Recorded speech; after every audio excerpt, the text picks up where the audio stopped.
આગળના પાર્ટ 1 અને પાર્ટ 2માં મેં તમને જે સમજાવ્યું એને આધારે સ્વાધ્યાય 12.1 તમારે જાતે ગણવાનું છે, બરાબર. તો અહીંયા જે પહેલા દાખલામાં ઋણ ઘાતાંક છે ને ધન ઘાતાંક કરીને કિંમત શોધવાની. અહીંયા પણ ઋણ ઘાતાંક છે ને અહીંયા પણ ઋણ ઘાતાંક છે. તો ત્રણે દાખલામાં ઋણ ઘાતાંક ને ધન ઘાતાંક કરી અને પછી પુનરાવર્તિત ગુણાકાર સ્વરૂપમાં ગોઠવી તેની કિંમત શોધવાની, બરાબર. પછી દાખલા નંબર 2 છે, એમાં લખ્યું છે સાદું રૂપ આપો અને પરિણામને ધન ઘાતાંક સ્વરૂપે દર્શાવો. તો તમે જે પણ સાદુરૂપ આપો એનો છેલ્લો જે સ્ટેપ હોય એમાં ઘાતાંક ઋણ ના રહેવી જોઈએ એમ. વચ્ચે તમે ઋણ મેળવી શકો. ધારો કે આ પહેલો દાખલો છે -4/5 ભાગ્યા -4/8, બરાબર. -4/5 ભાગ્યા -4/8. તો તમે -4/5 અંશમાં લખવાની હોય અને -4/8 છેદમાં લખવાની હોય. હવે તમે માની લો કે આ બીજો નિયમ છે ઘાતોના ભાગાકારનો નિયમ, અને અંશમાં કરો તો -4/5 - 8 થાય. ઘાતાંકોની બાદબાકી થશે એટલે -4/-3 મળે. પણ અહીંયા શું કીધું છે? ધન ઘાતાંક સ્વરૂપે દર્શાવો. એટલે તમે ઋણ ઘાતાંક સ્વરૂપે મેળવો ખરા, પણ તમે છેલ્લે તો એને ધન ઘાતાંકમાં તો દર્શાવો જ. તો ઋણ ઘાતાંકને ધન ઘાતાંક કરવા માટે શું સમજાવ્યું હતું કે આખો ઘાત અંશમાં હોય તો છેદમાં લઈ જવાનો. તો -4 આધારમાં તો ઋણનું ઋણ રહેશે અને ઘાતાંક ધન થઈ જશે અને અંશમાં કંઈ ના વધ્યું એટલે 1, બરાબર. અને જો તમે પહેલેથી જ છેદમાં સાદુરૂપ આપશો તો તમારે 1/8 છેદની ઘાતાંકમાંથી અંશની ઘાતાંક બાદ કરો એટલે 1/-4/3. તો સીધો જવાબ મળી જાત. હવે આમાં કિંમત શોધવાની પૂછી નથી, ખાલી ધન ઘાતાંક સ્વરૂપે દર્શાવો. તો જે રીતે પૂછ્યું હોય એટલું જ કરવાનું. વિદ્યાર્થી મિત્રો, હવે અહીંયા બીજો જે દાખલો છે કે ધન ઘાતાંક સ્વરૂપે દર્શાવો, એમાં ત્રીજો દાખલો જુઓ, બરાબર. -3/4 ગુણ્યા 5/4 જે રકમ આપેલી છે એમાં ઘાતાંક ધન સ્વરૂપે દર્શાવો. તો તમને થશે કે સાહેબ કે અહીંયા તો ધન ઘાતાંક છે જ, તો પછી દર્શાવવાનું ક્યાં છે? આ તો જવાબ જ છે. એવું નહીં, તમારે એ જોવાનું કે આધારમાં ક્યાંય સરખું છે. તો અહીંયા આધારમાં 3 છે, 5 છે અને -3માં 3 બી છે. એટલે આ 3 અને અહીંયા 3 એ સમાન આધાર છે. તો કંઈક સાદુરૂપ થશે તો તે જુઓ. તો પહેલાં આ જે રકમ છે એમાં -3/4, તો -3 એટલે શું? -1 ગુણ્યા 3. અને 5/4 એટલે આ 4 ઘાતાંક કોની? 5ની કે 3ની? બંનેની. 5ની બી 4, 3ની બી 4. ઘાતાંકની વહેંચણી કરી, ભાગાકારના ઘાતનો નિયમ 5મો નિયમ. કેમ કર્યું એવું? એટલા માટે કર્યું કે તમે જુઓ અહીંયા જે છે 4 ઘાતાંક -1 ગુણ્યા 3ની, તો -1ની બી 4 ઘાતાંક, 3ની પણ 4 ઘાતાંક અને 5ની 4 ઘાતાંક અને છેદમાં 3ની 4 ઘાતાંક એમની એમ. હવે જુઓ અહીંયા 3ની 4 ઘાતાંક, અહીંયા 3ની 4 ઘાતાંક સરખી મળી ને. હવે એમાં શું જોવાનું છે કે અહીંયા છેદ નથી ઉડાડવાનો. આ 3ની 4 ઘાતાંક અંશમાં અને 3ની 4 ઘાતાંક જે છેદમાં છે એમાં છેદ નથી ઉડાડવાનો. ત્યાં ઘાતોના ભાગાકારનો નિયમ કરવાનો છે, બીજો નિયમ. -1ની 4 એમની એમ ગુણ્યા 5ની 4 એમની એમ. આ બે ઘાતો એમની એમ એટલા માટે રહેશે કે એમાં જે આધાર છે એવો આધાર બીજે ક્યાંય નથી. એટલા માટે સમાન આધાર હોય ત્યાં જ પહેલો કે બીજો નિયમનો ઉપયોગ થઈ શકે. અને ગુણાકાર હોત જો 3ની 4 3ની 4 વચ્ચે તો પહેલા નિયમનો ઉપયોગ થાત, પણ 3ની 4 અંશમાં છે, 3ની 4 છેદમાં છે એટલે બીજા નિયમનો ઉપયોગ થશે. શું? 3ની 4 - 4 ઘાતાંકોની બાદબાકી કરવાની ઘાતોના ભાગાકારના નિયમમાં. એટલે -1ની 4 ગુણ્યા 5ની 4 ગુણ્યા 3ની 0. તો હવે જે જવાબ આવ્યો એમાં હવે કોઈ આધાર સરખા નથી અને આધારમાં જે સંખ્યા છે એ વિભાજ્ય પણ નથી કે જેના અવિભાજ્ય અવયવ પાડી શકાય. એટલે કીધું છે પ્રમાણે જવાબ આવ્યો કે નહીં તે જોઈ લો. ધન ઘાતાંક સ્વરૂપે દર્શાવો.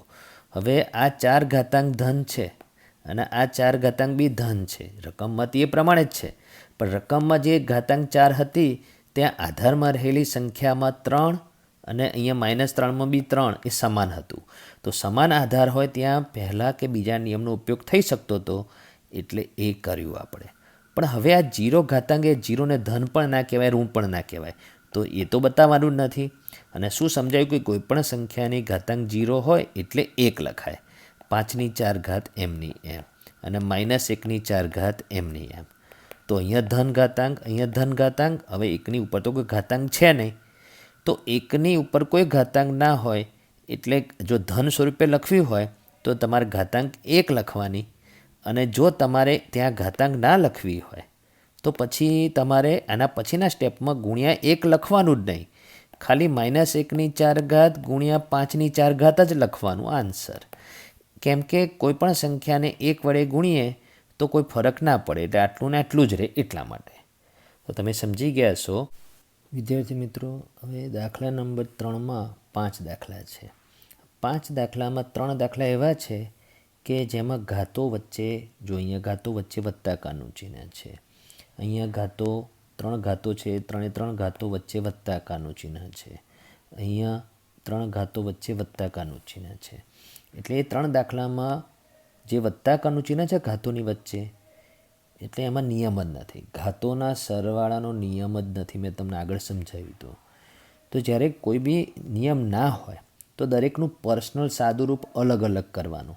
જેમ કે 3ની 0 ઘાત એટલે 1, અને 4ની -1 ઘાત છે. તો મેં શું કીધું, કિંમત શોધવાની જ છે હવે ત્યાં તો, કેમ કે આનું સાદુરૂપ તો કોઈની જોડે થશે નહીં. તો ઋણ ઘાતાંક રાખીને કિંમત ના શોધાય તો ધન ઘાતાંક કરવાની, એટલે 1/4ની ધન 1 ઘાત, એટલે છેદમાં 4ની ધન 1 એટલે 4, અને અંશમાં કંઈ ના વધ્યું એટલે 1. એટલે આ જે કૌંસ છે એની અંદર શું સાદુરૂપ આવ્યું, 1 + 1/4 ગુણ્યા 2ની 2 ઘાત એમનું એમ. હવે જે કૌંસ છે હજુ એની અંદર સાદુરૂપ બાકી. 1 + 1/4 કેટલા થાય? જો ડાયરેક્ટ આવડતું હોય તો 1.1/4 થાય, એટલે 5/4 થાય, ગુણ્યા 2નો વર્ગ એમનું એમ. હવે 5/4માં છેદમાં જે 4 છે અને અહીંયા 2નો વર્ગ છે, એમાં આધારમાં 2 છે. તો હવે છે ને ત્યાં આધાર સરખા થઈ શકે એમ છે. 5 એટલે 5ની 1, અને 4 એટલે 2ની 2, અને અહીંયા ગુણ્યા 2ની 2 ઘાત એમની એમ. તો અહીંયા એવું કેમ કર્યું? અહીંયા 4 હતો તો 2નો વર્ગ કેમ કર્યો? હવે ચેપ્ટરનું નામ છે ઘાત અને ઘાતાંક. એટલે આપણે ક્યાંય છેદ ઉડાડવા નથી, શક્ય હોય ત્યાં ઘાત અને ઘાતાંકના નિયમનો ઉપયોગ કરવાનો છે. એટલે આધાર સરખા થતા હોય તો કરવાના, એટલા માટે અહીંયા 2નો વર્ગ લખ્યો. હવે આ બંને વચ્ચે ઘાતોના ભાગાકારના નિયમનો ઉપયોગ થશે. 5ની 1 ઘાત એમની એમ રહેશે, અને 2ની 2 ઓછા 2 બીજો નિયમ ઘાતોના ભાગાકારનો નિયમ. એટલે 5ની 1 ગુણ્યા 2ની 2 ઓછા 2 એટલે 2ની 0. 5ની 1 એટલે 5, કોઈ પણ સંખ્યાની 0 ઘાત એટલે 1, 5 × 5 આન્સર. એટલે એ દાખલાનો જવાબ 5 આવ્યો. અને કઈ રીતે 5 આવ્યો? રીત સાથે, નિયમ સાથે. એ મહત્વનું છે, બરાબર. તેથી મિત્રો હવે અહીંયા પણ ઘાતો વચ્ચે વત્તાકાર છે, એટલે ત્યાં નિયમ નથી, એટલે દરેકનું પર્સનલ કરવાનું એવું વિચારો. પણ એવું અહીંયા વિચારવાની જરૂર નથી, કેમ કે આખા કૌંસની ઘાતાંકમાં 0 છે. કૌંસની અંદર ગમે તે હોય, 0 સિવાયની કોઈ પણ સંખ્યા હોય, ઘાતાંકમાં 0 હોય તો શું થાય? મેં તમને સમજાવી દીધું છે, સીધી કિંમત જ મળે 1. એટલે આમાં કોઈ સાદુરૂપ નથી આપવાનું, સીધો જવાબ લખવાનો છે 1. અને કારણ લખવાનું કૌંસમાં કે 0 આધારમાં 0 સિવાયની કોઈ પણ સંખ્યા હોય, આધારમાં, બરાબર, આધારમાં 0 સિવાયની કોઈ પણ સંખ્યા હોય અને ઘાતાંક 0 હોય તો મૂલ્ય 1 થાય, બરાબર.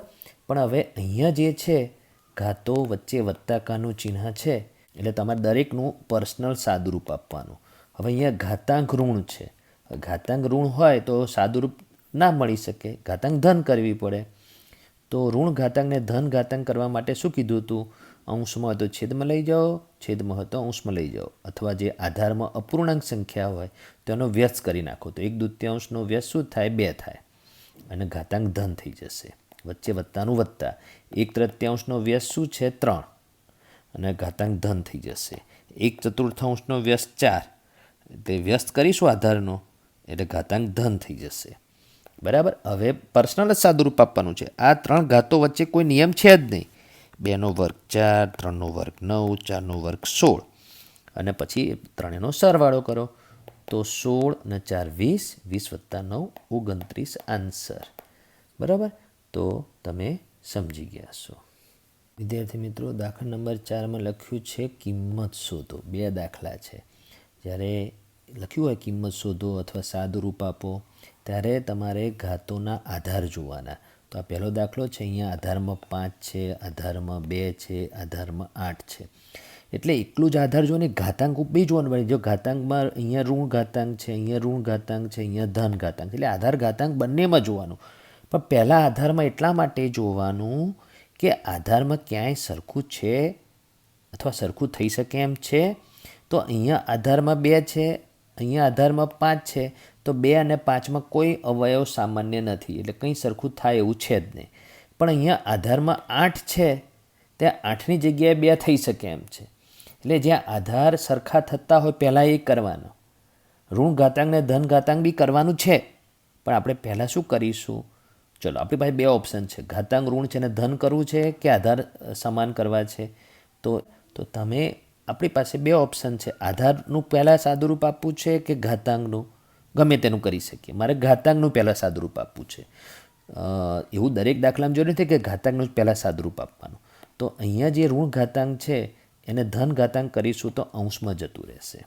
છેદનો ઘાત અંશમાં જતો રહ્યો. અને અહીંયા ઋણ ઘાતાંક છે ને ધન ઘાતાંક કરવું છે એટલે છેદમાં જતું રહેશે. પણ અહીંયા ધન ઘાતાંક છે એટલે અંશમાં ને અંશમાં જ રહેશે. એટલે 5ની 3 ઘાત અંશમાં ને અંશમાં રહેશે. અને 2 ઘાતો વચ્ચે ગુણાકાર છે તો ગુણાકારનો ગુણાકાર છે. એટલે પહેલું કામ શું કર્યું? ઋણ ઘાતાંક ને ધન ઘાતાંક કર્યો. બરાબર. એવું જરૂરી નહોતું કે ઋણ ઘાતાંક ને ધન ઘાતાંક પહેલાં કરવું જોઈએ, પણ એ કરવાનું આવવાનું જ હતું, એ પહેલાં કરી નાખ્યું. હવે તમારે આ જે છે 5ની 3 ઘાત ગુણ્યા 2ની 4 ઘાત, એમાં કંઈ નહીં થઈ શકે, કેમ કે આધાર અવિભાજ્ય જ છે. 5, 2 અને 5 અવિભાજ્ય છે, એટલે ત્યાં કંઈ નહીં થઈ શકે. પણ અહીંયા જે 8 છે ત્યાં એ વિભાજ્ય સંખ્યા છે. તો 8ના અવિભાજ્ય અવયવ પાડવાના. તો 2 ગુણ્યા 2 ગુણ્યા 2, એટલે તમારે 2 ગુણ્યા 2 ગુણ્યા 2ની જગ્યાએ 2નો ઘન જ લખવાનો અને ઘાતાંકમાં 1 એમનો એમ.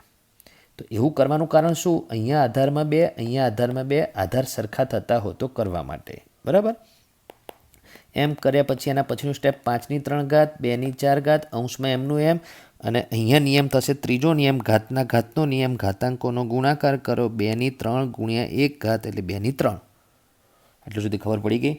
હવે આ 3 ઘાતો છે, એમાં આધાર કોનો સરખો છે? આ બંનેનો. એમાં આપણે સાદુરૂપ અંશમાં આપવું છે. ઘાતોના ભાગાકારના નિયમમાં સાદુરૂપ અંશમાં કે છેદમાં ગમે ત્યાં આપી શકાય, પણ મેં અંશમાં આપવાનું એટલા માટે વિચાર્યું કે મોટી ઘાતાંક અંશમાં છે, એટલે બાદબાકી ધન આવે એટલા માટે. અને છેદમાં સાદુરૂપ કરો તો ઘાતાંક ઋણ આવે છે, અને ઋણ ઘાતાંકને પછી ધન કરવી પડશે. એના કરતાં પહેલેથી જ ધન ઘાતાંકમાં સાદુરૂપ આપો. તો એમ કરવા માટે તમારે 5ની 3 ઘાત અંશમાં એમની એમ, અને છેદમાં જે છે 2ની 3 ઘાત અને 2ની 4 ઘાત વચ્ચે ઘાતોના ભાગાકારનો નિયમ. બીજો નિયમ 2ની 4 ઓછા 3 ઘાત, બીજો નિયમ. બરાબર. ઘાતાંકોની બાદબાકી થાય અને બંને વચ્ચે ગુણ્યાનું ગુણ્યા. બરાબર. 5ની 3 ઘાત એમની એમ. હવે 2ની 4 ઓછા 3 એટલે 2ની 1 ઘાત. હવે જે તમારે જે 2 ઘાતો વધી એના આધાર જુદા છે અને સરખા થઈ શકે એમ પણ નથી, એટલે સાદું રૂપ પૂરું થઈ ગયું. અને દાખલાનું નામ છે કિંમત શોધો. એ લખ્યું જ છે કિંમત શોધો. અને જો કિંમત શોધો ના લખ્યું, ખાલી સાદું રૂપ આપો એવું લખ્યું હોત તો કિંમત શોધવી એ પણ સાદું રૂપ જ છે. બરાબર. એટલે તમારે કિંમત શોધવાની થઈ શકતી હોય નાની નાની ઘાતાંક હોય તો કિંમત શોધી કાઢવાની. તો 5ની 3 ઘાતાંક મોટી ઘાતાંક નથી, એટલે 5નો ઘન સીધો જ જવાબ શોધી શકાતો હોય તો 125. 5નો ઘન 5 ગુણ્યા 5 ગુણ્યા 5 અને 2ની 1 ઘાત 2. 125 દુ 250 આન્સર કિંમત મળી ગઈ. શું કર્યું આપણે? ઋણ ઘાતાંક હતી ધન કરી. આધાર 3એ 3 પહેલેથી જ જુદા હતા. અહીંયા આધારમાં 8, અહીંયા 5, અહીંયા 2.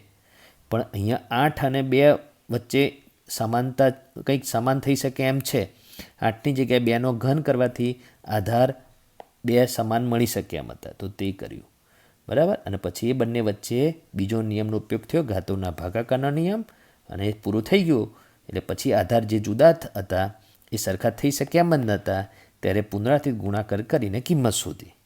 બરાબર. તો આ રીત તમારે સમજવાની.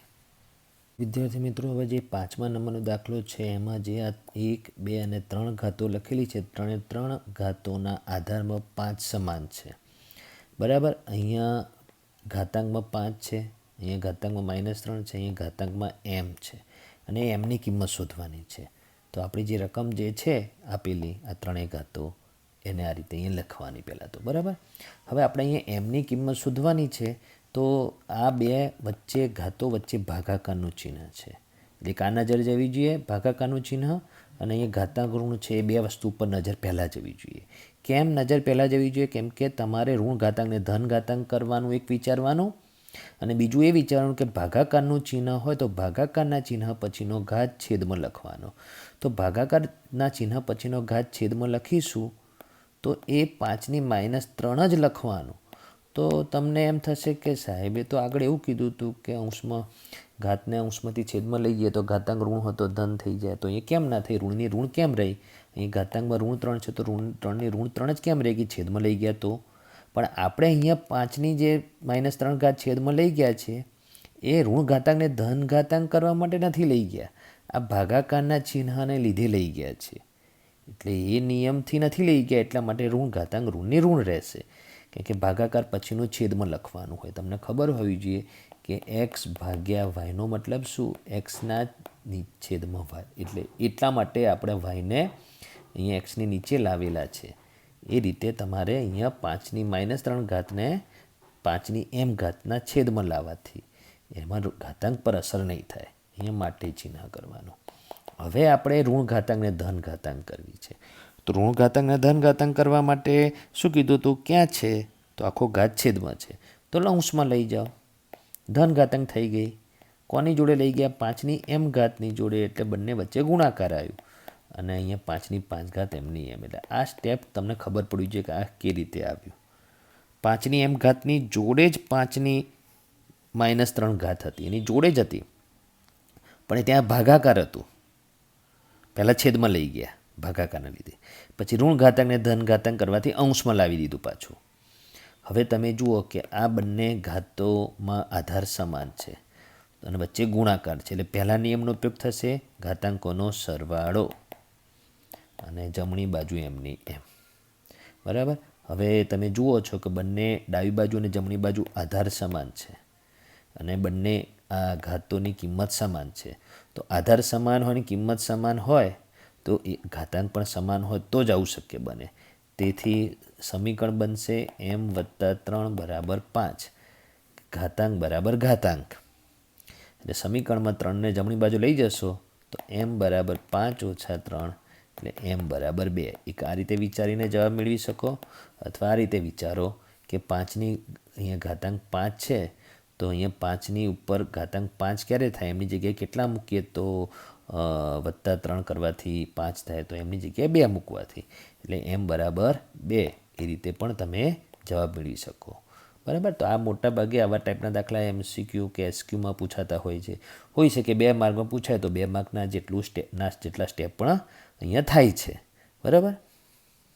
વિદ્યાર્થી મિત્રો, હવે દાખલા નંબર 6માં લખ્યું છે કિંમત શોધો. 2 દાખલા છે. 2 દાખલામાં પહેલા દાખલામાં 2 ઘાતોની વચ્ચે માઇનસ છે, ઘાતોની બાદબાકીનો નિયમ છે, એટલે દરેકનું પર્સનલ સાદુરૂપ કરવાનું અલગ અલગ.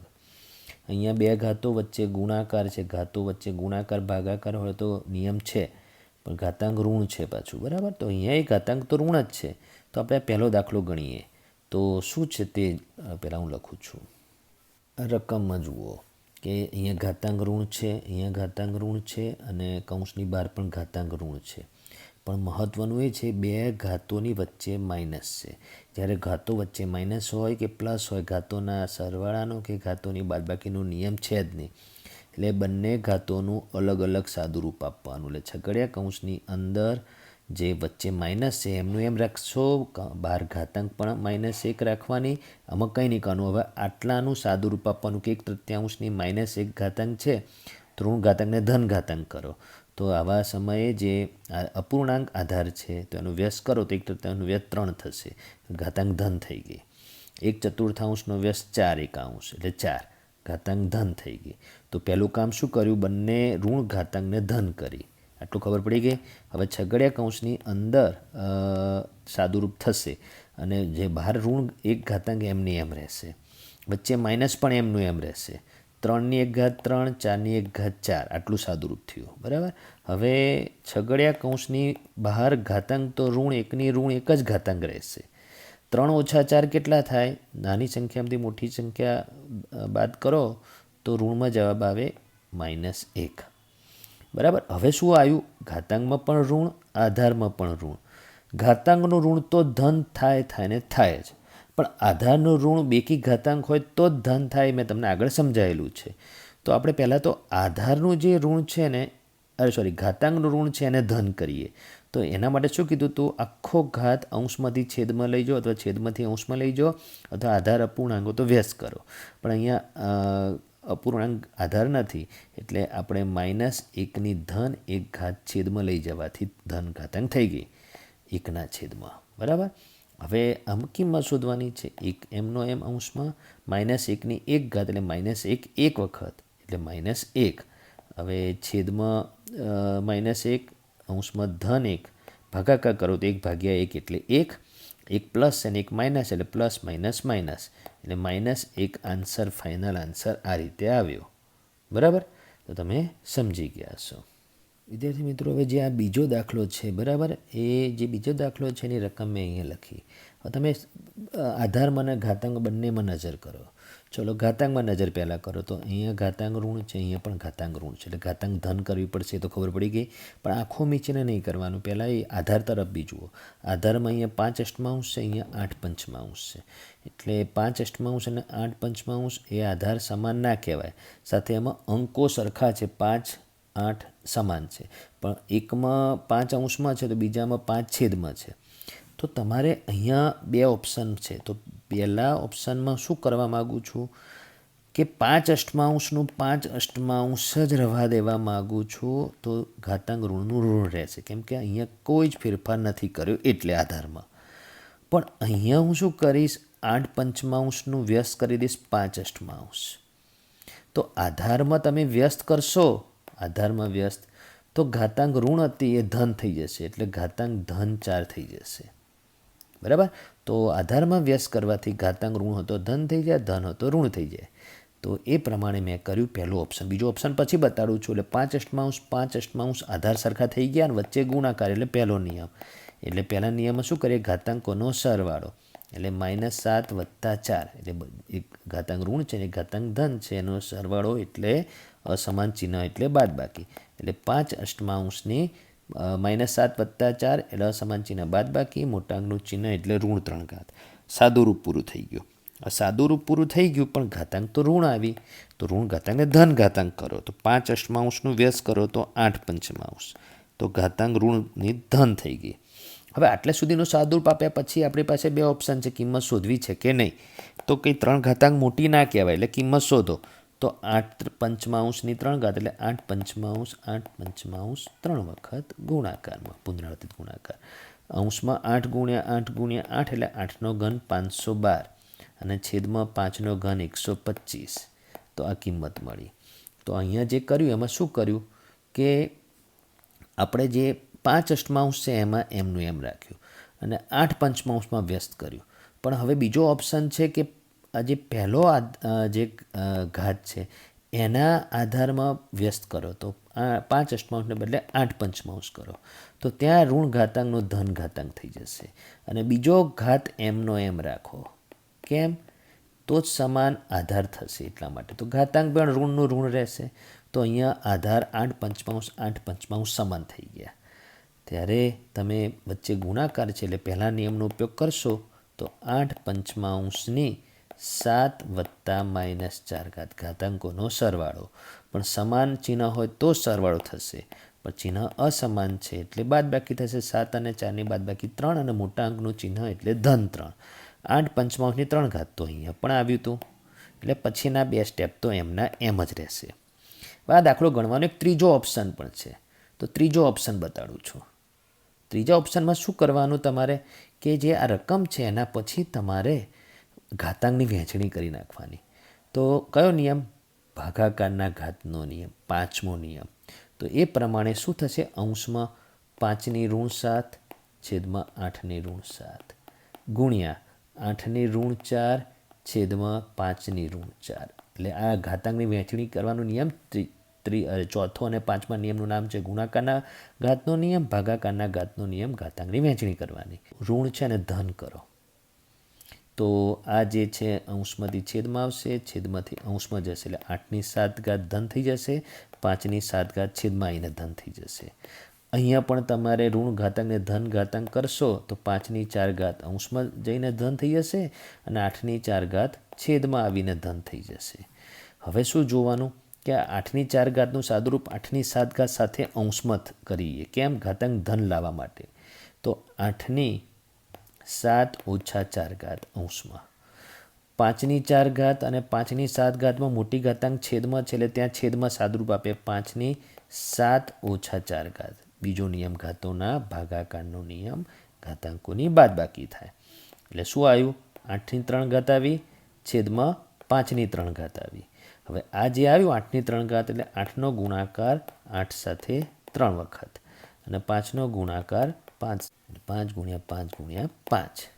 હવે તમે જો એ જ વસ્તુ છે અહીંયા 8 પંચમાંશ ગુણ્યા 8 પંચમાંશ ગુણ્યા 8 પંચમાંશ આવ્યું હતું, બરાબર. અહીંયા 8 ગુણ્યા 8 ગુણ્યા 8 અંશમાં ને 5 ગુણ્યા 5 ગુણ્યા 5 છેદમાં. એટલે 8 ગુણ્યા 8 ગુણ્યા 8 એટલે 8નો ઘન 512 છેદમાં 5નો ઘન 125. તો કિંમત તો સરખી જ મળશે. 3 ઓપ્શન હતા, એ 3 ઓપ્શન તમારે સમજવાના. આપણે શું જોવાનું?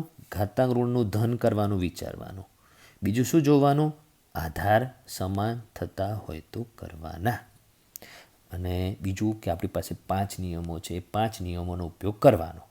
બરાબર વિદ્યાર્થી મિત્રો, હવે દાખલા નંબર 7માં જે 2 દાખલા છે એમાં એક સમજાવીશ.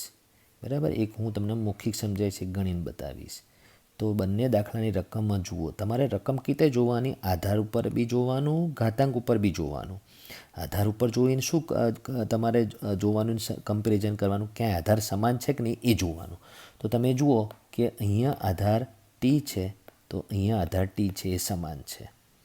પછી અહીંયા જોવાનું, અહીંયા 25 છે તો 25 એ 5નો વર્ગ એટલે આધારમાં 5 થાય એવા છે, તો અહીંયા આધારમાં 5 છે. હવે આ 10 તો સાવ જુદું છે. તો 10 એટલે શું? તો 5/1 ગુણ્યા 2/1. તો ત્યાં 5 તો આધાર સમાન મળ્યો ને. એક આધાર 2 જુદો મળે છે બધા કરતાં, પણ કંઈક તો સરખું મળે છે ને. તમારે એ જોવાનું કે આધારમાં કોઈ વિભાજ્ય સંખ્યા હોય તો એના અવિભાજ્ય અવયવ પડીને એને ઘાત સ્વરૂપે લખવાનું. તો વિભાજ્ય છે એના અવિભાજ્ય 5 ગુણ્યા 5 એટલે 5નો વર્ગ. એ ધ્યાનમાં રાખીને આ દાખલો તમે જાતે ગણજો. પછી આધાર સમાન હોય તો તેમના વચ્ચે પહેલો કે બીજા નિયમનો ઉપયોગ થતો હોય એ કરવાનો. અને છેલ્લે ઘાતાંક ઋણને ધન કરવાની, અથવા શરૂઆતમાં બી કરી શકો. બરાબર. હવે આપણે આ જે દાખલો છે 3/-5 ગુણ્યા 10/-5 ગુણ્યા 125 છેદમાં 5/-7 ગુણ્યા 6/-5 એ હું તમને સમજાવું છું. તો પહેલાં આધાર તરફ જુઓ. તો અહીંયા આધાર 3 છે, અવિભાજ્ય છે. અહીંયા આધારમાં 10 છે, વિભાજ્ય છે. એટલે 10ની જગ્યાએ તમારે 5 ગુણ્યા 2 અથવા 2 ગુણ્યા 5 કરી અને ઘાતાંકમાં ઋણ 5 કરીને એમાં ઘાતાંકની વહેંચણી કરવાની. 125 એટલે 5 ગુણ્યા 5 ગુણ્યા 5 એટલે 5નો ઘન લખવાનો. કેમ? કેમ કે આધાર 5 5 સમાન મળે એટલા માટે. એટલે આધારમાં સમાન થતું હોય તો કરવાનું, અવિભાજ્ય અવયવ પાડીને. અહીંયા 5/-7 5 અવિભાજ્ય છે એટલે ત્યાં કંઈ નહીં થાય. પણ અહીંયા 6 વિભાજ્ય છે તો 6/-5 એટલે કોની -5? 3 ગુણ્યા 2ની. તો એમાં 3 જે છે એ આધાર 2 આધાર તમને સમાન મળશે અને અહીંયા 3 છે એની સાથે આ 3 સમાન મળશે. તો એ રીતે જોવાનું. પછી ઋણ ઘાતાંક ને ધન ઘાતાંક તો પછી છેલ્લે પણ થાય છે. ઋણ ઘાતાંક ને ધન ઘાતાંક પહેલાં પણ કરી શકો અને છેલ્લે પણ કરી શકો, એ તમારે ધ્યાન રાખવાનું. ચલો આપણે એ હમણાં સમજાવ્યું એની જ વાત કરીએ. આપણે સમજાવ્યું જ છે તમને મેં હમણાં. એના પ્રમાણે શું કરવાનું કીધું હતું કે તમારે ઋણ ઘાતાંક ને ધન ઘાતાંક પહેલાં કરવી છે કે આધાર સરખા થતા હોય તો કરવા છે? એ તમારે 2 ઓપ્શન છે, બેમાંથી ગમે તે ઓપ્શનથી શરૂઆત કરી શકો. ઋણ ઘાતાંક ને ધન ઘાતાંક મારે અત્યારે હાલ નથી કરવી, કરીએ છીએ પછી. તો 3/-5 ઋણ ઘાતાંકને ઋણ રહેવા દીધું. આધારમાં 3 અવિભાજ્ય હતા એટલે એમાં કંઈ જ ના થાય. જે 10/-5 છે તો 10 એટલે 2 ગુણ્યા 5, બરાબર. 125 છે એટલે 5નો ઘન. એટલે જ્યાં વિભાજ્ય હતો આધારમાં ત્યાં અવિભાજ્ય અવયવ પડવાના 3 જગ્યાએ. 5ની -7 ઘાતાંક એમની એમ, કેમ કે આધારમાં અવિભાજ્ય, જ્યાં આધારમાં અવિભાજ્ય હોય ત્યાં કંઈ નહીં કરવાનું. હવે ઋણ ઘાતાંક અને ધન ઘાતાંક છેલ્લે કરી, મતલબ પછી કરીએ છીએ. 6ની -5, 6ના અવિભાજ્ય 2 × 3. આટલું કર્યા પછી તમારે ઘાતાંકની વહેંચણી કરવાની. તો તમે જુઓ, પહેલું સ્ટેપ જે આપણે થઈ ગયું એમાં જે અહીંયા 125 એટલે 5નો ઘન એટલે ધન 3 ઘાત. અહીંયા ઋણ 5 ઘાત હતી, ઋણની ઋણ રાખી. બાકી જે બધી જગ્યાએ ઋણ ઘાતાંક છે ત્યાં ઋણની ઋણ જ રાખી. બરાબર. હવે ઘાતાંકની વહેંચણી કરીશું. 3ની -5 ત્યાં કંઈ નહીં થાય. 2ની -5 ગુણ્યા 5ની -5 ગુણ્યા 5ની 3 ઘાત છેદમાં 5ની -7 ઘાત એમની એમ. 2ની -5 ગુણ્યા 3ની -5. ઘાતાંકની વહેંચણી કરી. ગુણાકારના ઘાતનો નિયમ છે એટલે ચોથો નિયમ. અહીંયા પણ ગુણાકારના ઘાતનો નિયમ છે એટલે ઘાતાંકની વહેંચણી કરી. હવે આટલે સુધી થઈ ગયા પછી તમારે ઋણ ઘાતાંક ને ધન ઘાતાંક કરવી હોય તો કરી શકો અત્યારે. અને ઋણની ઋણ રાખીને બી કરી શકાય, પણ મારે ઋણ ઘાતાંકની ધન ઘાતાંક કરવી છે. અને ક્યાં ઘાતાંક ધન છે? તો એક આ જગ્યાએ જ ઘાતાંક ધન છે. તો જે જગ્યાએ ઘાતાંક ધન હોય એ ત્યાંનો ત્યાં જ રાખવાનું. એટલે 5ની 3 ઘાત એમનું એમ. બરાબર. એ સિવાય બધા ઋણ ઘાતાંક ધન ઘાતાંક કરવાના છે. તો આ 3 ઘાતો છે અંશમાં જશે. 5ની 7 ગુણ્યા 2ની 5 ગુણ્યા 3ની 5 અને બધાના ઘાતાંક ઋણ હતા ધન થઈ ગયા. આ ત્રણેય ઘાતો છે એ 3 ઘાતો છેદમાં આવી જશે. તો 3ની 5 ગુણ્યા 2ની 5 ગુણ્યા 5ની 5 અને બધાના ઘાતાંકો ઋણ હતા એ ધન થઈ ગયા. હવે જે 5ની 3 ઘાત એમની એમ રાખી હતી આપણે, એના આગળના 3 ઘાતો સાથે ગુણાકાર છે એટલે ગુણાકાર કરવાનો. આટલે સુધી પહોંચ્યા પછી તમારે શું જોવાનું? આધાર ક્યાં ક્યાં સમાન છે. તો આધારમાં અહીંયા 5ની 7 અને 5ની 3 સમાન છે. આધાર તો આધાર સમાન હોય ત્યાં પહેલાં કે બીજા નિયમનો ઉપયોગ થાય. એટલે 5ની 7 + 3 ઘાતોના ગુણાકારનો નિયમ, ઘાતાંકોનો સરવાળો થાય. 2ની 5 ઘાત ગુણ્યા 3ની 5 ઘાતમાં કંઈ નહીં થાય, કેમ કે બધામાં આધાર જુદા જુદા છે બંનેમાં. હવે અહીંયા 5ની 5 ઘાત અને અહીંયા 5ના આધાર સમાન છે ત્યાં ગોઠવો. આ ગોઠવણી કરી રહ્યો છું, જરૂરી નથી પણ કરી રહ્યો છું. 2ની 5 ઘાત અહીંયા લખી, 3ની 5 ઘાત. હવે તમારે એટલું ધ્યાન રાખવાનું કે આ ઘાત અને ઘાતાંકના ચેપ્ટરમાં છેદ નહીં ઉડાડવાના. બરાબર. ઘાત અને ઘાતાંકના નિયમનો ઉપયોગ. તો આ 3માં અંશમાં સાદુરૂપ આપો, આ 2 વાળામાં બી અંશમાં સાદુરૂપ આપો અને 5 વાળામાં પણ અંશમાં સાદુરૂપ આપો. એટલે છેદમાં કંઈ વધશે જ નહીં. મેં લીટી કરી નાખી છે, એને ભૂસતો નથી. તો 5ની 7 + 3 10 ઘાત એટલે 5ની 10 અને અહીંયા 5ની 5 છેદમાં છે એટલે ઘાતાંકોની બાદ બાકી થશે એટલે 5ની 10 - 5 ઘાત. બરાબર. હવે જો આ તમારે એટલું ડાયરેક્ટ ના કરવું હોય તો તમારે આ પહેલાં 5ની 7 + 3 એટલે 5ની 10 ઘાત લખો, 2ની 5 ઘાત, 3ની 5 ઘાત. આ અત્યારે એમનું એમ રાખ્યું બાકીના ઘાતો. ત્રણેય ઘાતોનું સાદુરૂપ અંશમાં આપીએ છીએ. તો ઘાતોના ભાગાકારનો નિયમ 5ની 10 - 5 ઘાત અંશમાં, 2ની 5 - 5 અંશમાં, 3ની 5 - 5 અંશમાં, 5 - 5 અંશમાં અને વચ્ચે કંઈ નથી ત્યાં ગુણાકાર. છેદમાં કંઈ રહ્યું જ નહીં. 5ની 10 - 5 એટલે 5ની 5, 2ની 0 ગુણ્યા 3ની 0. સાદુરૂપ પૂરું. એટલે જો સાદુરૂપ સુધી કે કિંમત શોધવાની ના હોય તો આન્સર, પણ તમારે કિંમત શોધાય એવી છે કે નહીં એ જુઓ. 5ની 5 ઘાત એટલે 5નો ગુણાકાર 5 સાથે 5 વખત કરવાનો અને 2ની 0 ઘાત એટલે 1 અને 3ની 0 ઘાત એટલે 1. બરાબર. તો પાયો પાયો 25, બીજા બી પાયો પાયો 25 ગુણ્યા 5 ગુણ્યા 1, 1 × 1 એટલે 1. 25 ગુણ્યા 25 625, 625 ગુણ્યા 5 ગુણ્યા 1. 625 ગુણ્યા 5 કરો એટલે જવાબ. કેમ કે આ 1 વડે તો કોઈ બી સંખ્યાને ગુણીશું તે સંખ્યા એની જ રહેશે. પાયો પાયો 25 વધી 2, 5 × 10 ને 2 12 વધી 1, 5 × 30 ને 1 31 3125 એ આ દાખલાનો જવાબ શું હતું? રકમ શું હતી કે આ રકમમાં સાદુરૂપ આપવું હતું. કિંમત શોધવાની કીધી નથી પણ આપણે કિંમત શોધી પણ કાઢી. બરાબર. તો 12.1ના દાખલા આમ તો બધા તમારે જાતે જ ગણવાના હતા, પણ મેં અમુક દાખલામાં થોડું સમજાવ્યું તમને. વિદ્યાર્થી મિત્રો, હવે આ ચેપ્ટરનો છેલ્લો મુદ્દો છે સંખ્યાનું પ્રમાણિત સ્વરૂપ. તો આ સંખ્યાનું પ્રમાણિત સ્વરૂપ શું છે અને કેમ સંખ્યાને પ્રમાણિત સ્વરૂપમાં ફેરવવામાં આવતી હોય છે તે તમે શીખશો. તો કોના માટે આપણે પ્રમાણિત સ્વરૂપ લખવાની હોય છે? ખૂબ જ મોટી સંખ્યા માટે કે ખૂબ જ નાની સંખ્યા માટે આપણે એવું કરવાનું હોય છે? આમ તો ગમે તે સંખ્યાને પ્રમાણિત સ્વરૂપમાં ફેરવી શકાય, પણ મોટાભાગે ખૂબ જ મોટી સંખ્યા અને ખૂબ જ નાની સંખ્યાને પ્રમાણિત સ્વરૂપમાં ફેરવીને સાદુરૂપ સહેલું બનાવવા માટે આપણે આ શીખવાનું છે. તો ખૂબ જ મોટી સંખ્યા એટલે કેવી સંખ્યા માટે આપણે ગણીશું? તો આ ડાબી બાજુ જે છે લીટી કરીને ડાબી બાજુ 1 કરતાં મોટી, અને આ જમણી બાજુ જે ખૂબ જ નાની લે 1 કરતાં નાની, એમ માનીને હમણાં તમને હું શીખવાડું છું. બરાબર? તો 1 કરતાં મોટી સંખ્યાને એક ઉદાહરણ લખું. તો માની લો કે ઉદાહરણ લીધું કે 8, 3, 4, 5, 6, 7 એટલે 8,34,567 1 કરતાં ખૂબ મોટી છે. આનાથી પણ મોટી લઈ શકાય, આનાથી નાની પણ લઈ શકાય. તો આ સંખ્યાને પ્રમાણિત સ્વરૂપમાં ફેરવવી હોય તો શું કરવાનું તે સમજાવીશ. અને ખૂબ જ નાની સંખ્યા એટલે એમાં 1 કરતાં નાની સંખ્યા લેવાની. તો એનું એક ઉદાહરણ લઉં છું. 0.000000836 ધારો કે. તો આ 1 કરતાં ખૂબ જ નાની છે. તો 1 કરતાં થોડીક નાની હોય કે ખૂબ નાની હોય, આનાથી બી નાની હોય, જે લખી છે આનાથી પણ નાની હોય, તો એવી સંખ્યાને આપણે પ્રમાણિત સ્વરૂપમાં ફેરવવા માટે શું કરવાનું તે શીખવાડું છું. તો પહેલાં તો એનો જવાબ લાવવાની રીત શીખવાડીશ. બરાબર? કે કેવી રીતે એને જવાબ લાવવાનું પ્રમાણિત સ્વરૂપનું. અને પ્રમાણિત સ્વરૂપ શું કહેવાય તે.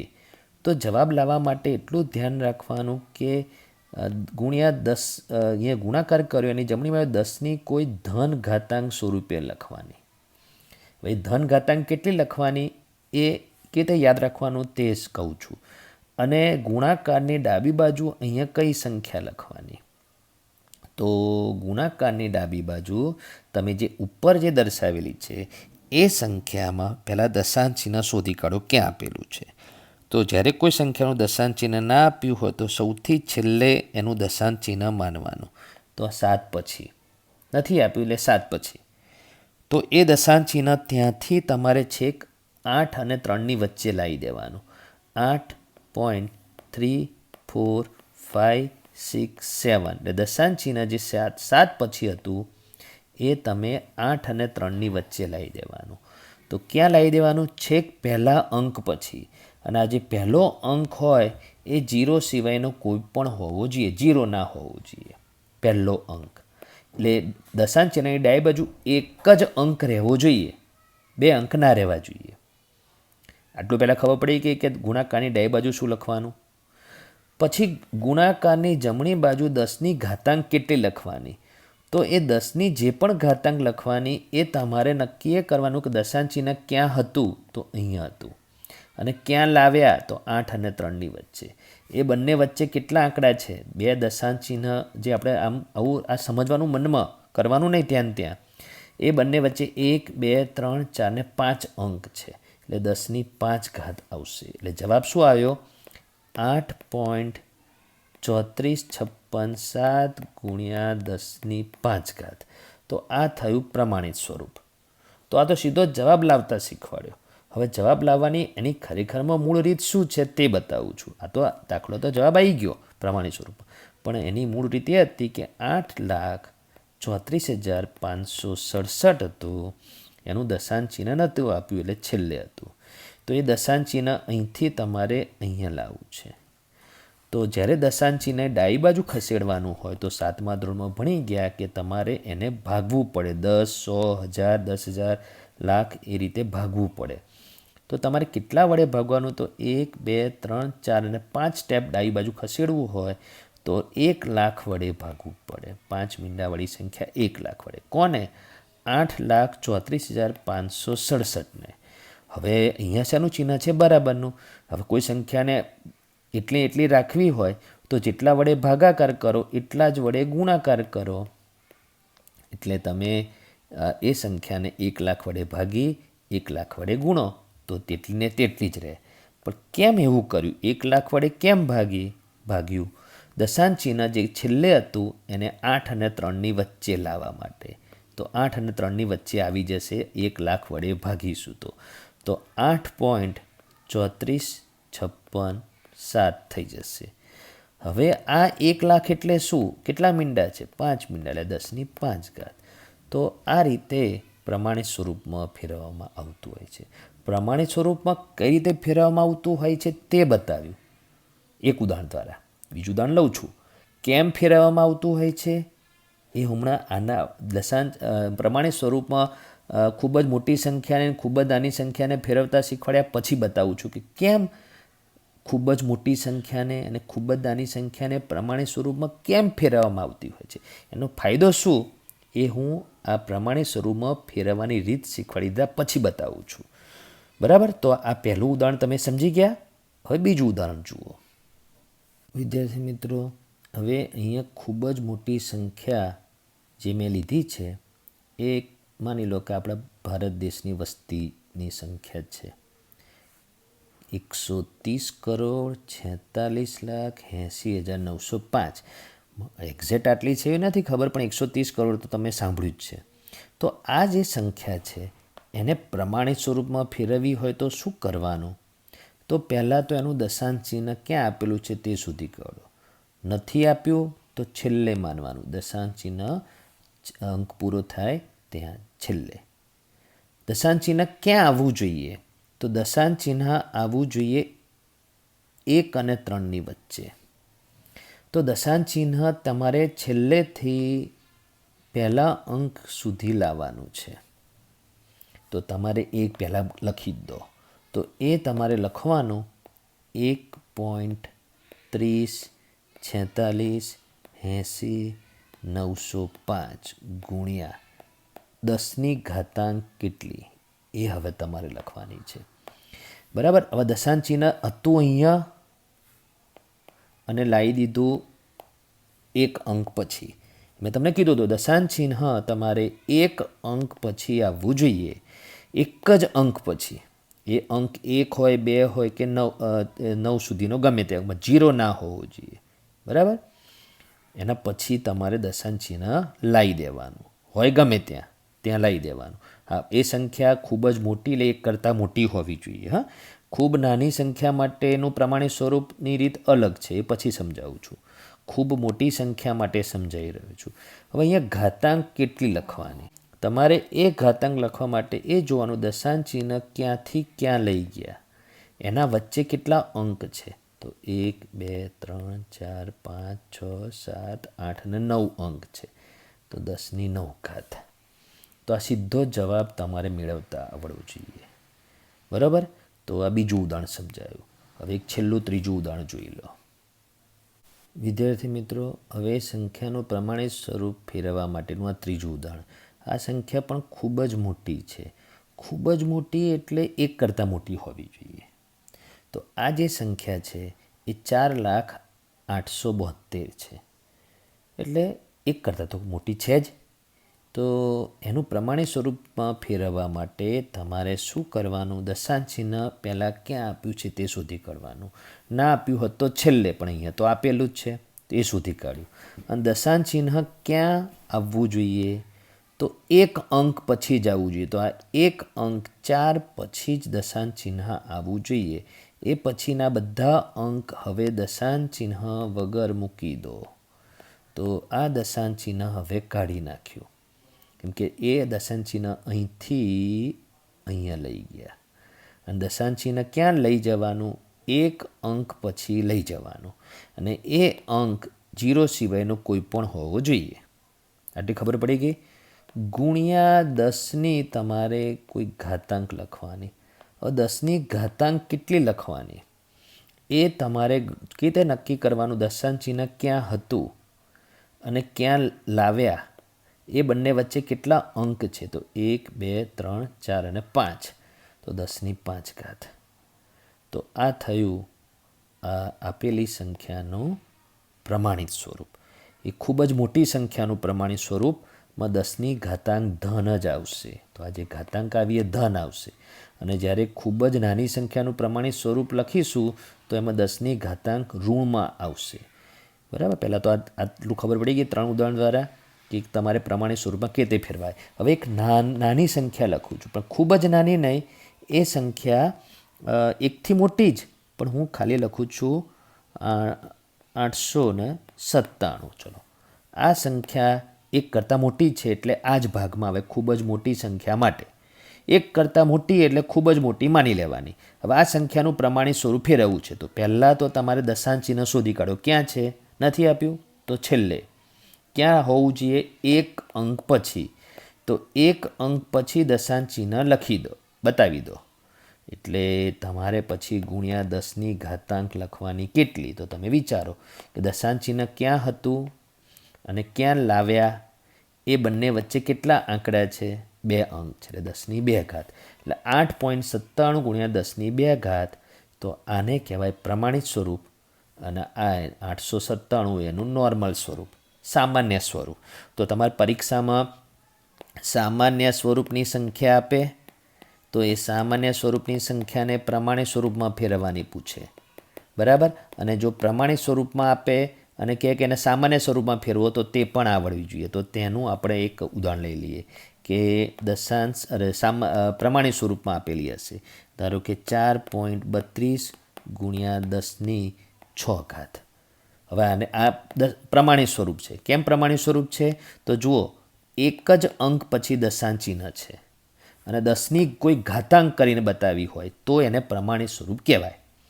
પછી જો તમે એ રીતે લખ્યું હોય 43.2 ગુણ્યા 10ની 6 ઘાત, તો આ પ્રમાણિત સ્વરૂપ નથી, બરાબર. એટલે પ્રમાણિત સ્વરૂપ માટે એક અંક પછી દશાંશ ચિહ્ન હોવું જોઈએ અને 10ની જ ઘાતાંક કરીને બતાવેલું હોવું જોઈએ, ગુણાકાર કરીને. તો હવે આને સામાન્ય સ્વરૂપમાં ફેરવવા માટે શું કરવાનું? તો તમારે 4.32 છે, તો 432ના છેદમાં તમારે 100 લખવાનું, એ તો ખબર પડી જ જાય. અને 10ની 6 ઘાત એટલે એકની પાછળ 6 મીંડા. તો આ 6 મીંડા લખાઈ ગયા. હવે 2 મીંડા ઉડી જશે અને પછી 432 ગુણ્યા 10,000 એટલે પાછળ 4 મીંડા ચડાવી દેવાના. તો આ એનું સામાન્ય સ્વરૂપ, બરાબર. તો આ રીતે સામાન્ય સ્વરૂપમાં તમને ફેરવતા આવડવું જોઈએ. હવે ખૂબ જ નાની સંખ્યા હોય તો પ્રમાણિત સ્વરૂપમાં કેવી રીતે ફેરવાય તે જુઓ.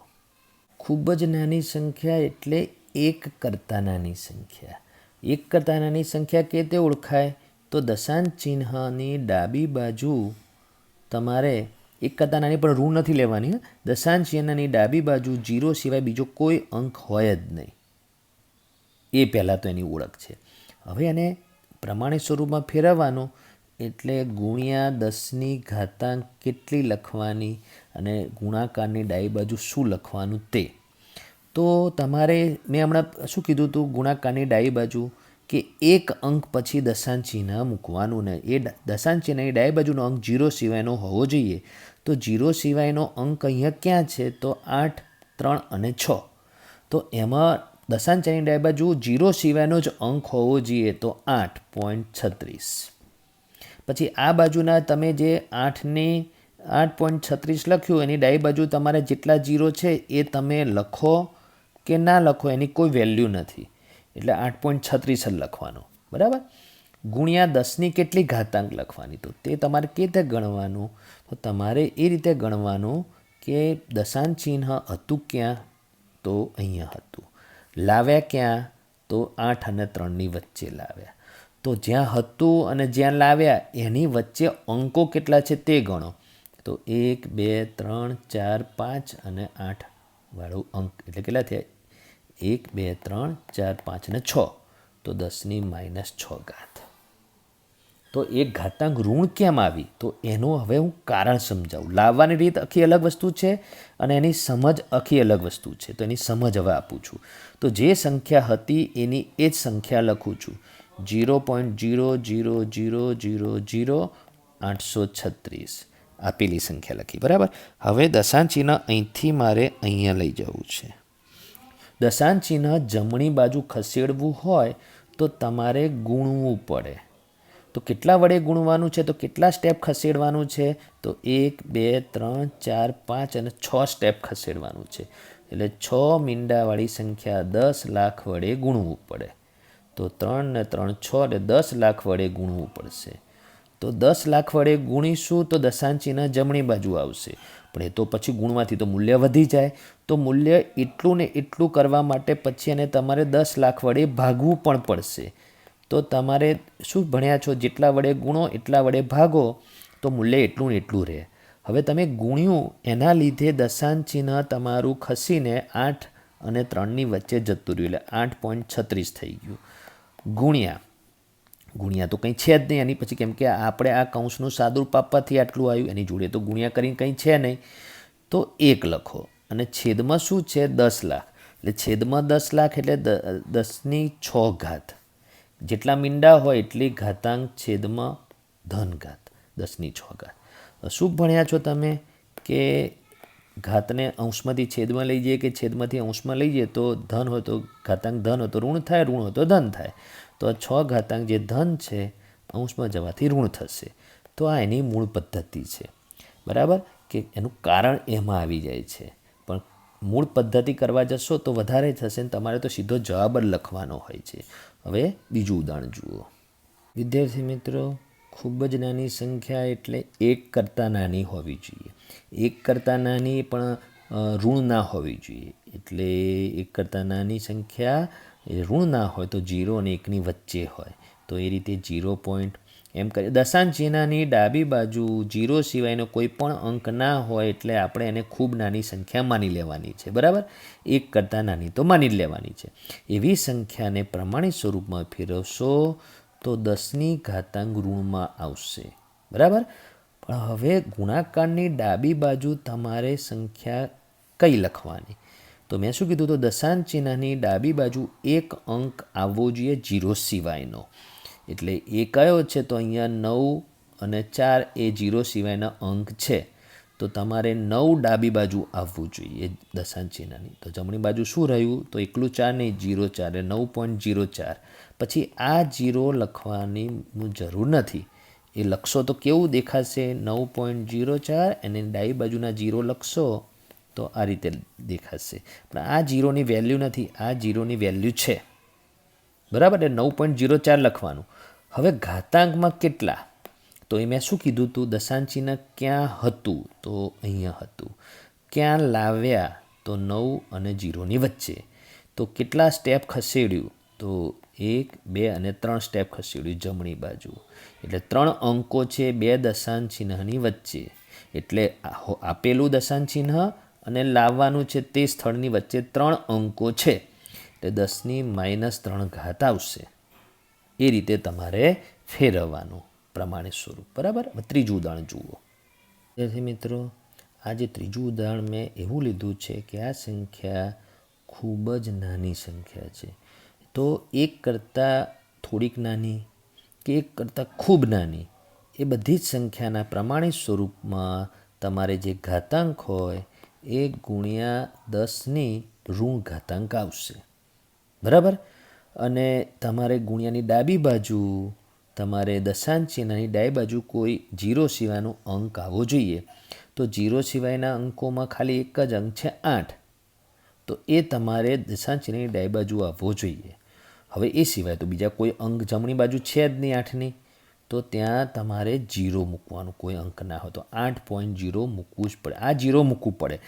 એ 8.0ની આ બાજુના આ બધા 0 નહીં લખો તો ચાલશે, પણ આ 0 લખવું પડે 8.0, કેમ કે પ્રમાણિત સ્વરૂપમાં ફેરવવાનું છે.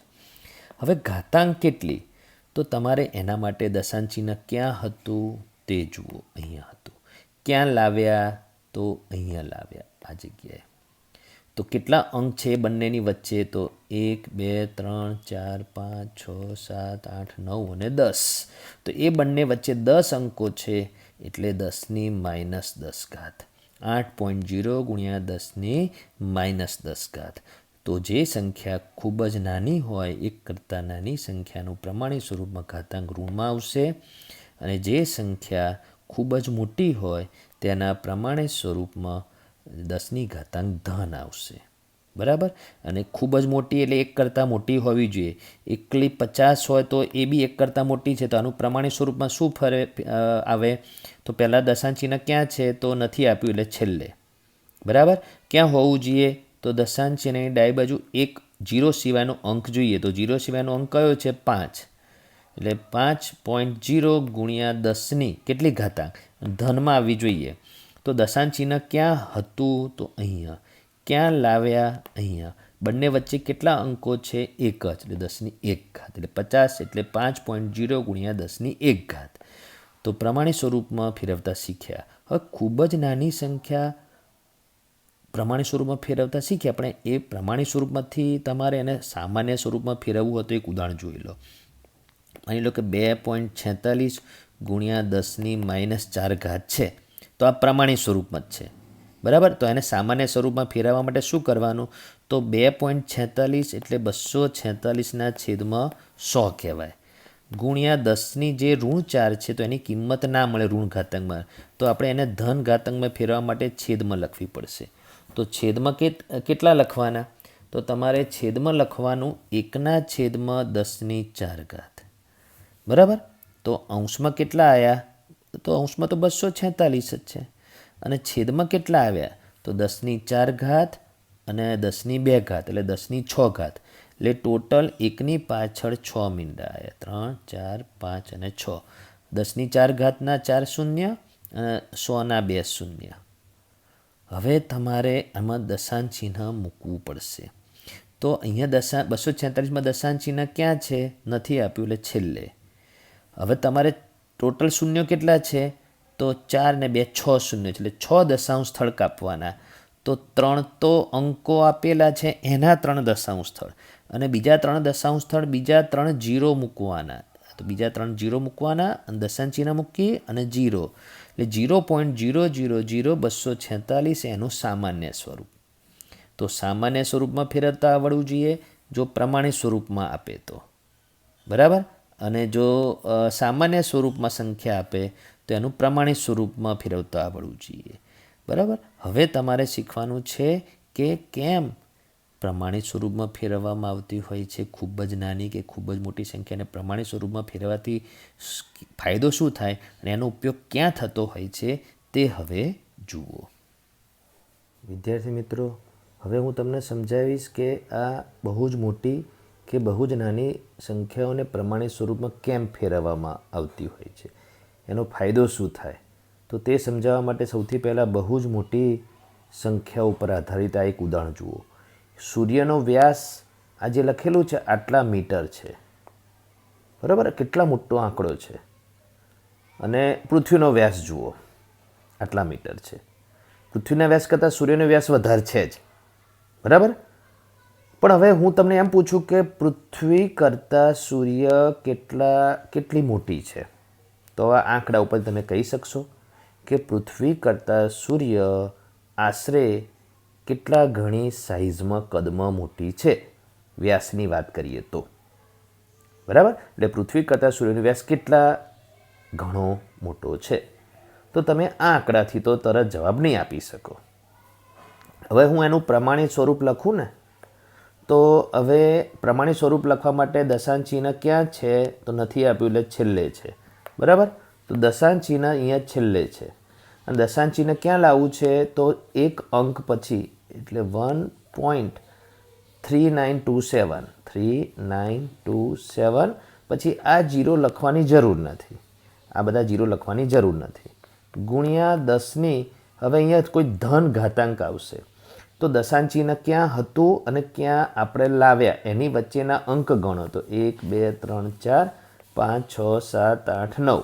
10ની 9 ઘાત જેટલા મીટર એ સૂર્યનો વ્યાસ હવે સૂર્યનો વ્યાસ જે આપણે પ્રમાણિત સ્વરૂપમાં મેળવ્યો હજુ એને થોડો સરળ અંકમાં ફેરવું 10ની 9 ઘાતમાં કંઈ નહીં કરવાનું મીટરમાં કંઈ નહીં કરવાનું 1.3927 જે છે તો આપણે આ અંક નથી લખવો આ અંક નથી લખવો કેમ કે આપણે આશરે મૂલ્ય લખવું છે તો આ અંક કાઢી નાખીશ એની અસર થશે આના ઉપર કેમ કે 39 એ કોની નજીકમાં છે 40ની નજીકમાં છે એટલે 1.40 લખીશ 1.40 ને 1.4 કહેવાય એટલે 1.4 ગુણ્યા 10ની 9 ઘાત મીટર એ સૂર્યનો વ્યાસ હવે એ જ રીતે પૃથ્વીનો વ્યાસ શોધીશું એટલે એનું પ્રમાણિત સ્વરૂપ લખીશું દશાંશ ચિહ્ન નથી આપ્યું એટલે છેલ્લે આપણે અહીંયા મેળવવું છે બરાબર તો 1.2742 ગુણ્યા 10ની ઘાતાંક કેટલી?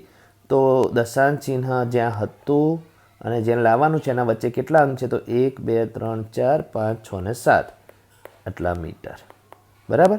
હવે આપણે આ બધા અંક કાઢી નાખવા છે. તો છેલ્લો જે અંક કાઢી નાખ્યો એ 5 કે 5 કરતાં મોટો હતો, આના ઉપર અસર થશે એટલે 1.3 ગુણ્યા 10⁷ મીટર. બરાબર. હવે આપણે આ બંનેના વ્યાસની સરખામણી કરવી હોય તો પૃથ્વીના વ્યાસ કરતાં સૂર્યનો વ્યાસ કેટલા ગણો? તો પૃથ્વીનો વ્યાસ છેદમાં લખો. તો 1.3 ગુણ્યા 10⁷ મીટર છેદમાં લખ્યું. અને જેનો વ્યાસ મોટો છે અંશમાં લખો 1.4 ગુણ્યા 10⁹ મીટર. મીટર ઉડી ગયું. હવે 1.4 ને 1.3 લગભગ સરખા છે એટલે એને આપણે સરખું છે એમ માનીને આપણે એને અવગણીએ છીએ. હવે આપણી પાસે બાકી શું રહ્યું? 10⁹ ભાગ્યા 10⁷. એટલે ઘાત અને ઘાતાંકના નિયમ પ્રમાણે આપણે બીજા નિયમનો ઉપયોગ કરીશું તો 10⁹ - 7 અંશમાં થશે એટલે 10⁵ આવશે. 10⁵ એટલે કેટલા? 100. તો શું મળ્યું કે પૃથ્વીના વ્યાસ કરતાં સૂર્યનો વ્યાસ આશરે 100 ગણો છે. એટલે એ આપણે કહી શકીએ, ચોપડીમાં આ રીતનું લખીને આપેલું જ છે કે લગભગ 100 ગણો થશે પૃથ્વીના વ્યાસ કરતાં સૂર્યનો વ્યાસ. જે રીતે આ બહુ જ મોટી સંખ્યાની આપણે સરખામણી કરી એ રીતે બહુ જ નાની સંખ્યાઓની પણ સરખામણી કરી શકીએ. તો રક્તકણનું કદ કેટલું છે? તમારા શરીરમાં જે રુધિર છે એમાં રક્તકણ છે, એ રક્તકણ એક કોષ છે. તો એ કોષનું કદ આટલા મીટર છે. એટલે એ ખૂબ નાનું છે. એટલે 1 કરતાં નાનો અંક છે, ખૂબ જ નાની સંખ્યા છે. અને વનસ્પતિ કોષનું કદ આટલું છે. તો આને આપણે પ્રમાણિત સ્વરૂપમાં ફેરવીશું તો 1 કરતાં નાની સંખ્યા એટલે ઘાતાંક ઋણમાં આવશે. અને કેવી રીતે આવે મેં તમને સમજાવી દીધું છે. અને વનસ્પતિ કોષનું કદ પ્રમાણિત સ્વરૂપમાં આપણે લખ્યું. બરાબર. હવે બંનેની સરખામણી કરીએ તો જે રક્તકણનું કદ અંશમાં લખ્યું અને વનસ્પતિ કોષનું કદ છેદમાં લખ્યું. બરાબર. હવે જે ઘાતાંક છે એની બાદબાકી અંશમાં કરીએ, 10⁻⁶ માંથી -5 બાદ કરીએ એટલે અહીંયા માઇનસ માઇનસ પ્લસ થઈ જશે. એટલે 5 - 6 એટલે -1 આવશે. અહીંયા -1 આવ્યું. 10⁻1 એ છેદમાં જશે એટલે 10⁻1 થઈ જશે. બરાબર. અથવા તમે જે 10⁻1 એટલે છેદમાં 10 હશે, 7ને 10 વડે ભાગો એટલે 0.7 થશે. હવે 0.7 જે છે એ અંશમાં અને આપણે અંક કાઢી નાખીએ તો આની અસર આની પર થાય એટલે 1.3 કહેવાશે. એટલે 0.7ના છેદમાં 1.3. હવે 0.7 અને 1.3માં દશાંશ ચિહ્ન કાઢી નાખીશું એટલે 7ના છેદમાં 10, 13ના છેદમાં 10 એટલે 13 જેવું આવશે. બરાબર. એટલે 10 10 ઉડી જશે. હવે 13 કોની નજીકમાં છે? 14ની નજીકમાં. તો અંશમાં 7 છેદમાં 14. 7 ભાગ્યા 14 એટલે 1/2. એટલે આ 13 એટલે 14 ના કહેવાય, પણ તેની નજીકમાં 14 છે એટલે 7 વડે ભાગી શકાય એવો અંક લીધો. એટલે આશરે અડધું વનસ્પતિ કોષ કરતાં રક્તકણનું કદ અડધું છે. એટલે આપણા વનસ્પતિ કોષ હોય છે એના કરતાં રક્તકણ એ અડધું કદ ધરાવે છે. રક્તકણનું કદ એ વનસ્પતિ કોષના કદ કરતાં લગભગ અડધું છે. શું સમજ્યા તમે? કે આ પ્રમાણિત સ્વરૂપમાં લખવાથી બે સંખ્યાઓની સરખામણી સરળતાથી કરી શકાય છે. તો આવા મોટા મોટા અંકો આવે તો તેને પ્રમાણિત સ્વરૂપમાં ફેરવી અને તમારે ત્યારે ભાગાકાર ગુણાકાર કરવાનો આવશે. તો એ સરળ બને એટલા માટે પ્રમાણિત સ્વરૂપ તમારે યાદ રાખવાનું છે. બરાબર. અને એ જગ્યાએ કામ લાગતું હોય છે. વિદ્યાર્થી મિત્રો, હવે પ્રમાણિત સ્વરૂપનો ઉપયોગ સરવાળા બાદબાકી માટે પણ થઈ શકતો હોય છે. તો આપણે સરવાળા માટેનું ઉદાહરણ જુઓ કે પૃથ્વીનું જે દ્રવ્યમાન છે દળ એ પ્રમાણિત સ્વરૂપમાં આટલા કિલોગ્રામ આપી દીધું છે અહીંયા. બરાબર. ચંદ્રનું દ્રવ્યમાન પણ તમને અહીંયા આપી દીધું છે કે આટલા કિલોગ્રામ છે. બરાબર. હવે અહીંયા તમે જુઓ 7.35 એક અંક પછી દશાંશ ચિહ્ન છે. બરાબર. અને જે પૃથ્વીનું દ્રવ્યમાન છે એમાં પણ 5.97 એટલે એક અંક પછી દશાંશ ચિહ્ન છે. એટલે 5.97 અને 7.35માં તમને 7.35 વધારે લાગે, ચંદ્રનું દ્રવ્યમાન વધારે લાગે એ ના વિચારે. પછી જુઓ 10⁻24 કિલોગ્રામ અને 10⁻22 કિલોગ્રામ. જ્યારે બે અંકની સરખામણી કરવાની હોય, સરવાળો કરવાનો હોય કે બાદબાકી કરવાની હોય, તમારે એકમ તો સરખા હોવા જ જોઈએ. બરાબર. હવે અહીંયા સરવાળો કરવાનો કીધો છે. કેમ કે કુલ દ્રવ્યમાન શોધો. કોનું? પૃથ્વીનું અને ચંદ્રનું. તો સરવાળો કરીશું તો આ પૃથ્વીનું દ્રવ્યમાન લખ્યું, આ ચંદ્રનું દ્રવ્યમાન લખ્યું. બરાબર. પૃથ્વીના દ્રવ્યમાન અને ચંદ્રના દ્રવ્યમાનમાં કિલોગ્રામ કિલોગ્રામ સરખું છે. હવે આ 10ની અહીંયા 22 ઘાત છે, અહીંયા 10ની 24 ઘાત છે, એ જુદી છે, એ સરખી કરવી છે. તો 10ની 24 ઘાત એટલે 10ની 22 ઘાત ગુણ્યા 10ની 2 ઘાત. કેમ કે તમને ખબર જ છે કે 10ની 2 ઘાત ગુણ્યા 10ની 22 ઘાત બરાબર 10ની 24 ઘાત થાય. બરાબર. કેમ કે ઘાતો વચ્ચે ગુણાકાર તો ઘાતાંકોનો સરવાળો થાય. એટલે 10ની 24 ઘાતને આ રીતે 10ની 22 ઘાત ગુણ્યા 10ની 2 ઘાત એટલે 100 કરીને અહીંયા લખેલું છે કે 10ની 22 ઘાત ગુણ્યા 100. કેમ એવું કર્યું? અહીંયા 10ની 22 ઘાત સરખું લાવવા માટે, એટલે કોમન કાઢી શકાય. તો 10ની 22 ઘાત 10ની 22 ઘાત બંને એમાં સરખું થયું. 100 વડે આને ગુણી નાખ્યું 5.97 ને, એટલે 597 થયું. 10ની 22 ઘાત સરખું તો એ કોમન કાઢી લીધું. 597માં પછી 7.35 ઉમેરવાનું આવ્યું. તો કેટલું આવ્યું? 604.35 આવ્યું. અને ગુણ્યા 10ની 22 ઘાત કિલોગ્રામ એમનું એમ. તો આના ઉપરથી તમને પ્રમાણિત સ્વરૂપ ઉપરથી આ ખૂબ જ મોટા અંકોનો સરવાળો તમે કરી શક્યા પ્રમાણિત સ્વરૂપમાં રાખીને. તો પ્રમાણિત સ્વરૂપનો ઉપયોગ આવી બધી જગ્યાએ કરાતો હોય છે. બરાબર. વિદ્યાર્થી મિત્રો, સ્વાધ્યાય 12.2 ચોપડીનું જે છે તમારે જાતે કરવાનું છે. જેમાં પહેલા દાખલામાં લખેલું છે કે નીચેની સંખ્યાઓને તેના પ્રમાણિત સ્વરૂપમાં દર્શાવો. બરાબર. ખૂબ નાની સંખ્યા, ખૂબ મોટી સંખ્યા કેવી રીતે ખબર પડી જવી જોઈએ. જે સંખ્યા 1 કરતાં નાની હોય તો એનું પ્રમાણિત સ્વરૂપમાં 10ની ઘાતાંક ઋણમાં આવશે. આ 1 કરતાં મોટી સંખ્યા છે એટલે એની ઘાતાંક 10ની જે ઘાતાંક આવે એ ધનમાં આવશે. બરાબર. આ 1 કરતાં નાની છે, આ 1 કરતાં નાની છે. બરાબર. અને આ બે સંખ્યા 1 કરતાં મોટી છે. તો એ બધી જાતે મેં તમને આગળ સમજાવી દીધું છે. હવે એ રીતે એનાથી ઊંધું પ્રમાણિત સ્વરૂપમાં હોય એને સામાન્ય સ્વરૂપમાં ફેરવો. તો આપણે એક ઉદાહરણ લઈ લઈએ. ધારો કે આ ઉદાહરણ લઈ લઈએ કે 4.5 ગુણ્યા 10ની 4 ઘાત છે. પ્રમાણિત સ્વરૂપમાંથી સામાન્ય સ્વરૂપમાં ફેરવવું હોય તો તમારી જે દશાંશમાં સંખ્યા છે 4.5 એનું દશાંશ ચિહ્ન કાઢી નાખો તો 45/10 આવશે. અને 10ની 4 ઘાત એટલે 1ની પાછળ 4 મીંડા, 100 ઉડી જશે. 45 ગુણ્યા 1000 એટલે 45,000 આ સામાન્ય સ્વરૂપમાં ફેરવાઈ ગઈ. હવે એક ઋણ ઘાતાંકવાળું સમજાવી દો, ઋણ 6 ઘાતાંકવાળું સમજાવી દો. બરાબર. તો 3.02 એટલે 302/100 એ ખબર પડી જવી જોઈએ. ગુણ્યા 10ની -6 છે અંશમાં એટલે છેદમાં 10ની 6 થશે. 1/10ની 6 એ ખબર પડી જાય. ઋણ ઘાતાંકને ધન ઘાતાંક કરવી હોય અંશમાં હોય તો છેદમાં લઈ જવી પડે. એટલે અંશમાં આવ્યું 302 એકા 302 અને છેદમાં આવ્યું 100 ગુણ્યા 10ની 6 ઘાત એટલે 6 મીંડા, 1ની પાછળ 6 મીંડા એટલે 3 ને 3 6 અને 2 8 મીંડા. એટલે 8 દશાંશ સ્થળ કાપવા પડશે. એ ટોટલ 8 મીંડા. 3 3 6 અને 2 8 ઉપર 302. એટલે 8 દશાંશ સ્થળ કાપવા માટે આપણી પાસે 3 જ અંક છે. તો 9 અંક કરવા પડશે. તો આ 3 અંકની સંખ્યાને 9 અંકની સંખ્યા કરવી પડે 8 દશાંશ સ્થળ કાપવા માટે. અને મૂલ્ય 302 જ રહેવું જોઈએ. તો આગળની બાજુ 0 મૂકવા પડે. તો તમારે 8 દશાંશ સ્થળ કાપવા માટે 9 અંક કરવાના. 3 છે એટલે 6 0 આગળ મૂકવા પડશે. તો 3 ને 3 6 હવે કાઢી નાખીએ. કેમ કે આમે એ પછી 0 ગમે તેટલા મૂકો એની કોઈ વેલ્યુ છે જ નહીં. એટલે 0.0000 કેટલા 0 મૂકવાના છે? 1 2 3 4 ને 5. 1 2 3 4 5 અને 302. તો આ થયું એનું સામાન્ય સ્વરૂપ. જે આ રકમ હતી એનો 3.02 ગુણ્યા 10ની -100 એનું આ સામાન્ય સ્વરૂપ. બરાબર.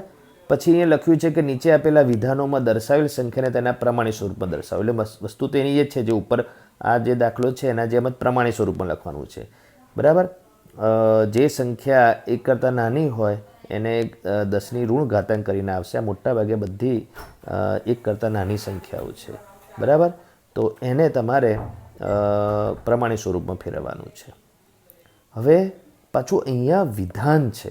વિધાન છે એટલે શું છે કે એક જાડા કાગળની લંબાઈ આટલા મિલીમીટર છે. તો એક જાડા કાગળની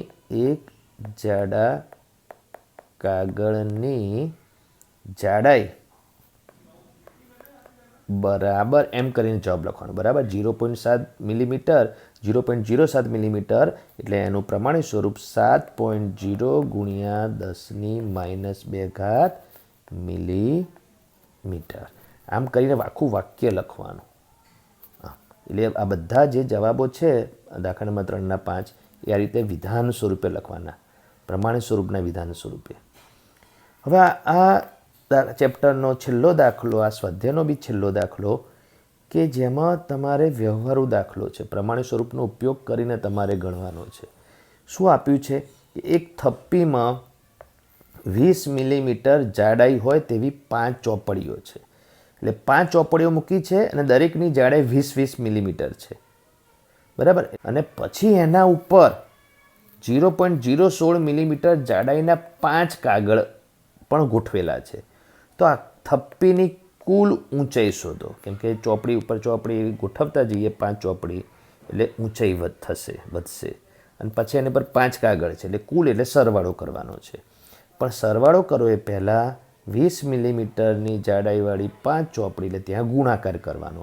એટલે 5 ચોપડીની ઊંચાઈ કેટલી થશે? તો 20 ગુણ્યા 5 એટલે 100 મિલીમીટર થશે. 100 મિલીમીટર એ તમારે રીત કરીને કરવાનું. અત્યારે હું થોડું તમને રફમાં સમજાવું છું.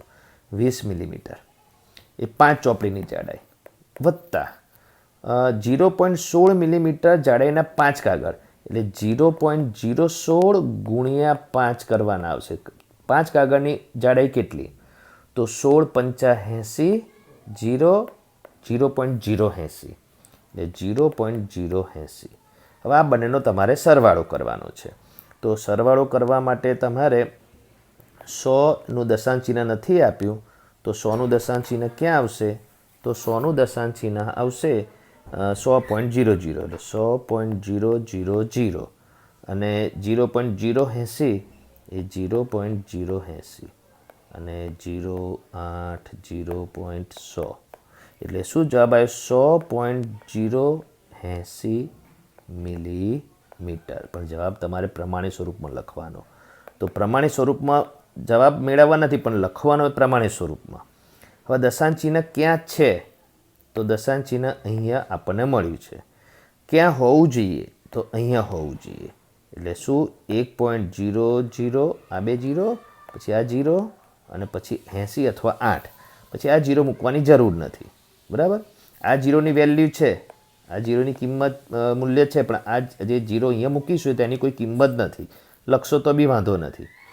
ગુણ્યા 10ની ઘાતાંક ઋણમાં આવશે કે ધનમાં? તો આ જે છે 100.080 એ 1 કરતાં મોટી છે એટલે ઘાતાંક ધનમાં આવશે. તો દશાંશ ચિહ્ન હતું ક્યાં અને લાયા ક્યાં? એ બંને વચ્ચે કેટલા અંક છે? 2 અંક છે એટલે 10⁻² મિલીમીટર.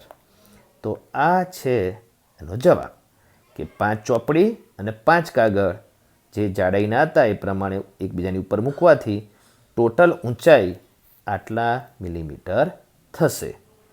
બરાબર. તો તમે આ ચેપ્ટરને સમજી ગયા છો, ઘાત અને ઘાતાંક. બરાબર. અને આ પ્રમાણે સ્વરૂપમાં પણ ઘાત અને ઘાતાંકનો જ ઉપયોગ થયો છે. બરાબર.